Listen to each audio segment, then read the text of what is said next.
अॼुकल्ह ॾिठो वञे त नंढी उमिरि तोड़े ॿारनि जे मरण जूं ख़बरूं आम थी वयूं आहिनि। आम तौर ते ओचिते मौत जो सबबु दिलि जो दौरो बणिजी रहियो आहे, जंहिंजा केतिरा ई सबब आहिनि। सभ खां पहिरीं त असां जेको खाधो खाऊं था उहो उन मयार जो नाहे रहियो जेको कुझु साल अॻु हूंदो हो।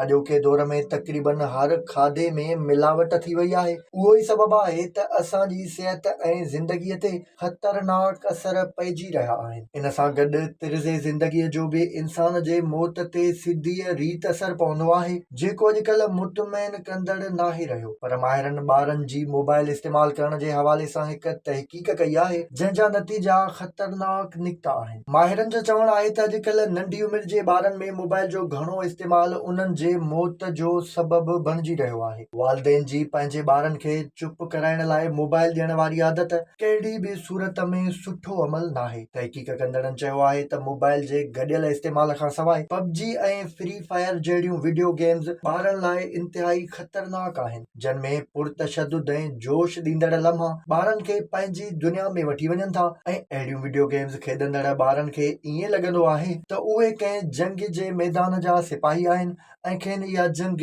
हर हाल में खटणी आहे। माहिरनि चयो आहे त वीडियो गेम्स खेॾंदे जज़्बात ऐं जोश जे करे ॿारनि जी रत में एड्रेनलाइन नाले खामरे जे मिक़दार में वाधि थींदी आहे, जंहिंजे करे दिलि जो धड़कण बेतरतीब थी वञे थो ऐं दिलि जो दौरो पवण जा इम्कान वधी वेंदा आहिनि। जेतोणीक कंहिं ॿार खे शुरूआती तौर ते अहिड़ी अलामत ज़ाहिर न बि थिए, पर अॻिते हली उन्हनि खे ख़तरनाक नतीजनि सां मुंहुं ज़रूरु ॾियणो पवंदो। इन सां गॾु केतिरा ई कलाक मोबाइल जे लगातार इस्तेमाल जे करे ॿारनि जी अखियुनि, दिमाग़ ऐं रॻुनि ते बि नुक़सानकार असर पवनि था, जंहिंसां उन्हनि जी हक़ीक़ी ज़िंदगीअ ते वॾो असर पवे थो। माहिरनि जी अहिड़ी तहक़ीक़ घणे वक़्त ताईं मोबाइल इस्तेमाल कंदड़ ॿारनि जे वालिदैन जूं अखियूं खोलण लाइ काफ़ी आहे ऐं उहे पंहिंजे ॿारनि खे ख़तरनाक मसइलनि समेत मौत जे मुंहं में वञण खां बचाए सघनि था। विज़िट कयो अवामी आवाज़ मीडिया ग्रुप जी वेबसाइट awamiawaz.pk